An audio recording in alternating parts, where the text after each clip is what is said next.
कलयुग में सबसे बड़ी साधना ये भागवत। यहां तक लिखा है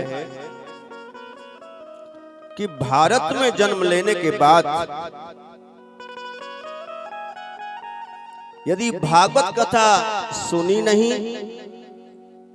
या फिर सुनवाई नहीं, सुनते हैं वो तो भाग्यशाली यही हैं, लेकिन औरों को सुनवाता है उसके तो भाग्य की देवता भी सराहना नहीं कर सकते, वो तो परम सौभाग्यशाली है।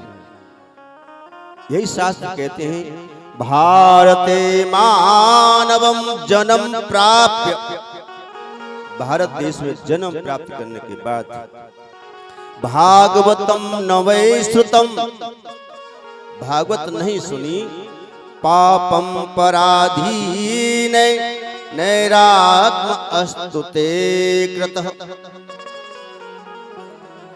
वो अपना ही शत्रु अपना ही हत्या करने वाले के बराबर हो जाता है। भारत में जन्म लेने के लिए देवता भी तरसते हैं, ये वो पावन भूमि है, ये कर्म भूमि है।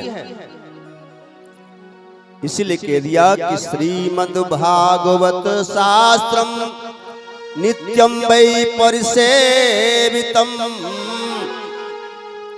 पितुर्भर्तुष्य भार्यायो कुल परगात सुतारता। श्रीमद् भागवत शास्त्र का जो नित्य सेवन करते हैं वो सच्चा पिता है, वो सच्ची भार्या है, वो ही उच्च सच्चा कुल है और वो ही उच्च सच्ची संतान है। जो इससे दूर हैं वो निकृष्ट माने हैं भारत भूमि में। इसलिए हम तुमसे बड़े धन्यवाद के पात्र हैं और भगवान की असीम अनुकंपा के हम सब ग्राही हैं, ताकि हमें इस भारत भूमि में जन्म मिला। इस भारत भूमि को एक अलग ही नाम दिया गया है, भारत माता। कभी तुमने सुना होगा अमेरिका माता, इंग्लैंड माता, जापान माता, रूस माता, नहीं ना, लेकिन भारत माता, क्योंकि माँ सर्वस्व अपना अपने संतान के लिए लौटा देती है। वो माँ जो अपने हिस्से का भोजन भी अपनी संतान के लिए खिला देती है, वो माँ अपने सारे दुख भूल करके अपनी संतान के लिए अपने सारे सुखों की कुर्बानी कर देती है, वो माँ। ऐसी मेरी भारत माँ, और सब उस भारत माँ के लाल हैं, तो हम सब धन्य हैं। और बार बार यदि जन्म मिले ना तो भारत भूमि हमारी नहीं, बड़े बड़े अन्य कवियों की भी ये आकांक्षा रही, मानस हो तो बही रस खान। रस खान कवि हुए, क्या भगवान से प्रार्थना करते गोविंद, मानस हो तो बही रस खान, बसो ब्रज गोकुल गाम की ग्वारन। यदि मनुष्य बनाओ तो कहां का बनाना, इस भारत भूमि का, और वो भी ब्रज का। संपूर्ण विश्व में श्रेष्ठ है भारत, और संपूर्ण भारत में श्रेष्ठ है ब्रज। ब्रज जो है ना सब तीर्थों का राजा है। वृंदावन मेरे गोविंद का घर है। एक बात बताऊं, जब प्रलय आएगी ना और प्रलय में सारी धरती जलमग्न हो जाएगी, दो जगह बचेंगी, और वहां अवैध से जाके प्लॉट ले लो और कोठियां घर बनवा लो। एक काशी, मेरे भोले बाबा की काशी, 3 लोक से न्यारी है काशी। भगवान ने अपने त्रिशूल पे इसको स्थापित किया हुआ है। इसका प्रलय में कुछ नहीं बिगड़ेगा। एक मेरे गोविंद का धाम वृंदावन।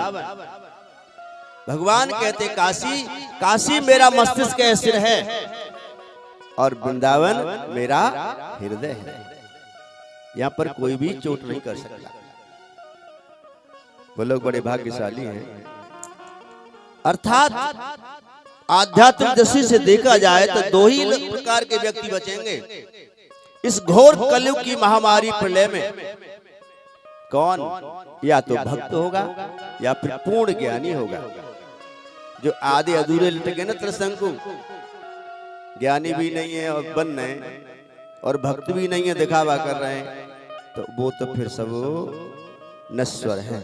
इसीलिए या तो पूर्ण ज्ञानी बनो या फिर पूर्ण मूर्ख बनो। भक्त का दूसरा नाम क्या है? पागल, अज्ञानी, मूर्ख, दास, सेवक, चाकर। I am nothing, I am little prick, मैं तुच्छ हूं। ये भाव ही भक्त का होता है।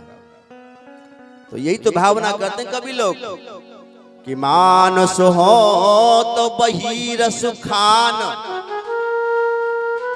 ऐसा भक्त हुआ। मानस हो तो बहिरस खान, बसो ब्रज गोकुल गाम के ग्वारन। जो पशु हो तो कहा बस मेरो, चरो नित नंद की धेनु मझारन। ब्रज का तो एक एक कण पवित्र है। मनुष्य बनाओ तो मुझे ब्रज का कोई ग्वाला बना देना। मनुष्य न बना सको, मेरे इतने भाग्य नहीं है। अगर यदि कोई पशु बनाओ ना तो ऐसा पशु बनाना मैं ब्रज में लता पताओं में घुमा करूंगा। पाहन हो तो अगर पशु भी न बना सको, जो खग हो तो करो। यदि पक्षी हुआ, जो खग हो तो बसेरा करो। नित कालिंदी कूले कदम की डारन। यमुना के किनारे, कालिंदी के किनारे किसी कदम के वृक्ष का मैं मोर बन जाऊं, पपिया बन जाऊं, कोयल बन जाऊं, अरे कौवा भी बन जाऊंगा। पक्षियों में कौवा सबसे छोटा होता है, पक्षियों में सबसे बड़ा गरुड़ होता है। जो खग हो तो बसेरो करो, नित कालिंदी कूले कदम की डारन। अगर इतना भी न कर सको, मनुष्य न बना सको, पशु न बना सको, कोई पक्षी न बना सको, तो पाहन हो तो वही गिर को। अगर मुझे कोई कंकर बनाओगे, कोई पत्थर का टुकड़ा भी बनाओ ना, तो कहाँ का बनाना? पाहन हो तो वही गिर को, जो धर्यो कर छत्र पुरंदर धारन। वहां का कोई टुकड़ा बना देना, यही आकांक्षा है। कल मेरे